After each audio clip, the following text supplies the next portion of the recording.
Godaanee bullukoon kuni hindaaruu fana bidadhe maala yaaddessa ayyaandoon suni odaa karra koo dura eenyutu dhufeetti dhibaafata hortee ganamaa male eenyutu cabbiisitti caamsata odaan kuni abbaa qabdi beekacha odaan kuni milkiin kuni jibuun kuni duudhaan kuni si jaalatti hayyuun asaasa dhugaa jallattee sororsa gumee fi gumaa ni baasa harka dhiige qulqulleessa odaan mallattoo biyyaati ibsituu oromummaati jirma tokko damee sagaleeti kanaanistuu ilmaan oromooti.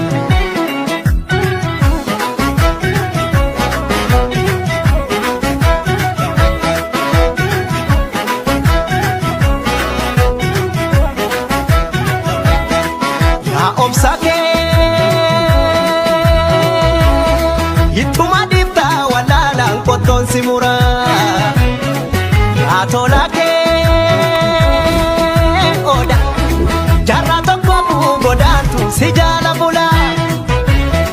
Bare odangi Nyaso Kunu gombo bela misaf gadisa ta'a Ilma namani Mukti Rabbilee jabbii roobu deessata yoo yandoon si tume yoo hammaate bubbee yoo si nyaara gande yoo hammaate aduun maaf si nyaarti ormi qe'ee abbaa keerratti.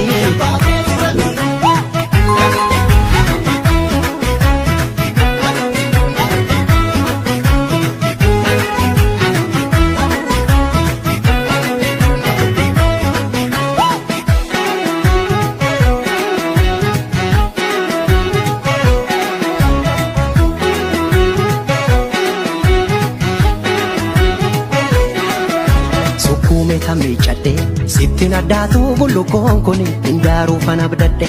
maala yaaddessa ayyaandoon suni odaa karra koo dura eenyutu dhufeetti dhibaafata hortee ganamaa male eenyutu cabbiisitti caamsata odaan kuni abbaa qabdi beekacha odaan kuni milkiin kuni jibuun kuni duudhaan kuni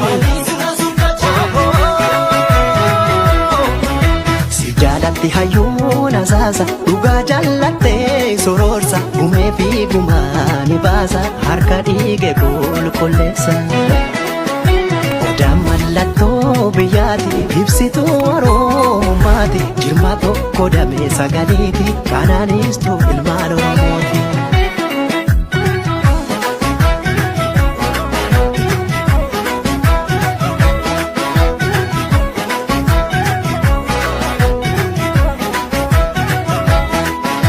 Obsake Ituma difta walalang koton simura Atolake Oda Jarra tokko bugodantu si jala bula Bare odangi Nyaso Kunu gombo bela misaf gadisa ta'a Ilma namani Mukti Rabbilee jabbii roobu deessata yoo aduun si gube yoo bubbeen sun dhufe yoo si yaame hayyuun haa wargeessu lammii yoo maryan deegola tantu bira lola.